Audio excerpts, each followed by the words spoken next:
Hello students, today's class is for class 9 and today we are going to discuss about the crisscross method. Okay, in previous classes I have explained about radicals, their different types, etc.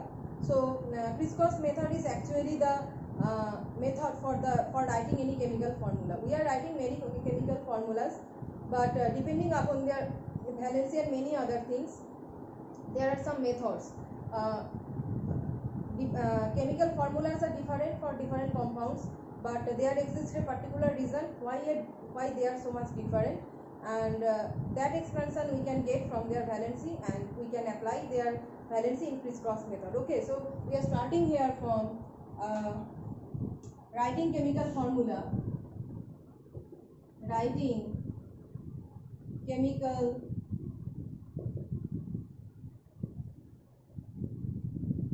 formula. So the name of the method is crisscross method. Crisscross method. Okay. So in this crisscross method, suppose you are writing about I am saying aluminium sulfate. Okay. So in aluminium sulfate, we have to write first the acid radical, basic radical, and then the acid radical. That is, in aluminium sulfate, you can identify that aluminium ion is the cationic and sulfate ion is the anionic. So write down the cationic first, that is aluminium. What is the aluminium? And this is sulfate SO4. Now you have to remember what are their valency. The valency of aluminium is 3. So aluminium is 3 valency, and for sulfate the valency is 2. This is negative, this is positive, right? So in aluminium sulfate there exist 2 elements, that is aluminium and SO4 sulfate. Now you have to remember what are their valencies. For aluminium the valency is 3 plus, for sulfate the valency is 2 minus. Now you have to apply this crisscross, that is to exchange their valency. Again write aluminium, again write sulfate SO4. Now exchange their valency. Write, transfer this 3 to sulfate and transfer this 2 to aluminium. And when you are transferring their valencies to each other, you have to write this in the subscript, right? I am transferring the valency of sulfate to aluminium, and I am writing this 2 in the subscript, that is 2. When I am transferring the valency of aluminium to that of sulfate, I have to write that valency here in the subscript of sulfate. Now we are getting the whole molecular formula of aluminium sulfate, that Al2SO4 whole thrice.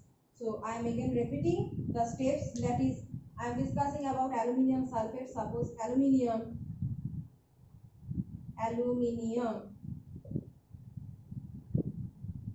sulfate, right? Aluminium sulfate. In case of aluminium, first write down the elements of present there, that is the aluminium and sulfate. Try to figure out, remember their valency. For aluminium the valency is 3 plus, and for sulfate this is 2 minus. Now exchange their valency, that is crisscross. Why the term crisscross?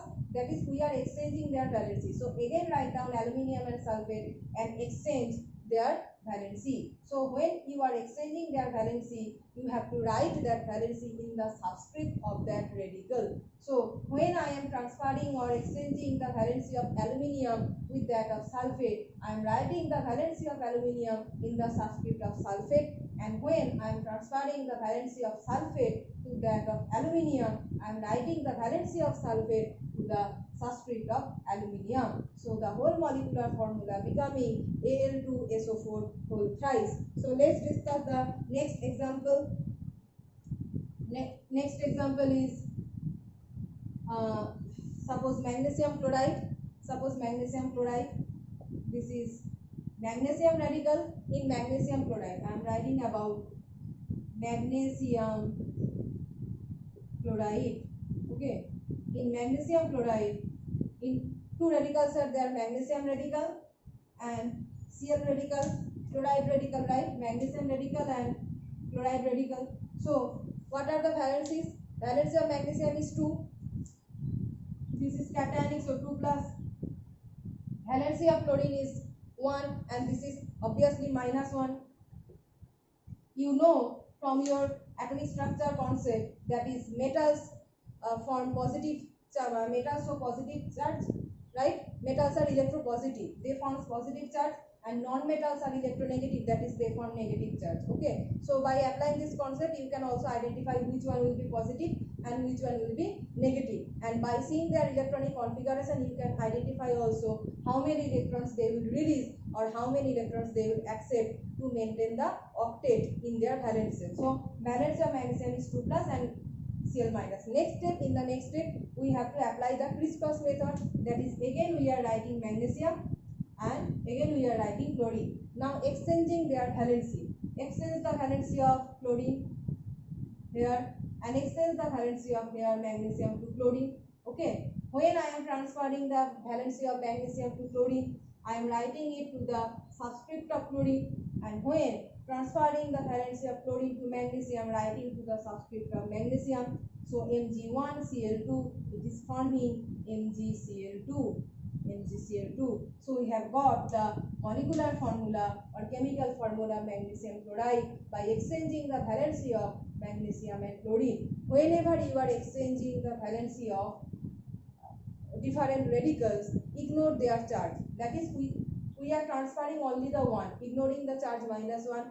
We are transferring only the 2, ignoring the charge of 2 plus. Okay, so during application of crisscross method, you identify the valencies as plus 2 and minus 1, that is okay. But when you are applying the crisscross method, that is transferring the valencies to each other, you ignore the charge, that is you ignore the plus and minus. Okay, so let's discuss another example like aluminium hydroxide. The next example is aluminium hydroxide. Aluminium hydroxide. Okay.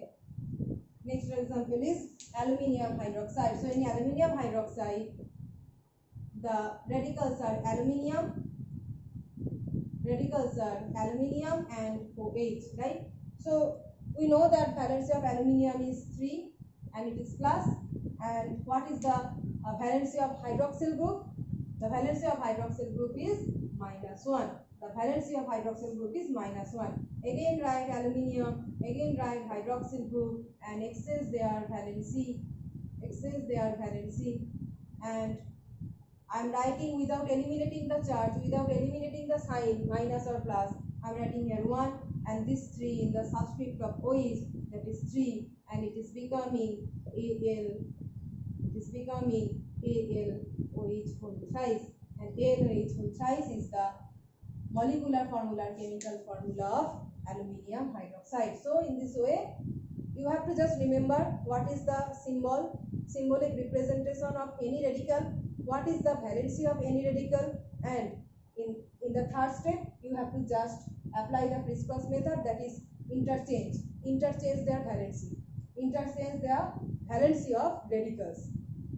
The valency of cationic radical goes to anionic and the valency of anionic radical goes to cationic, and in the fourth step you write down their valencies in the subscript. Actually, whenever you have applied the crisscross method, in the last step write down that in the subscript of individual radical. Finally you will get your molecular formula. So 4 steps are there.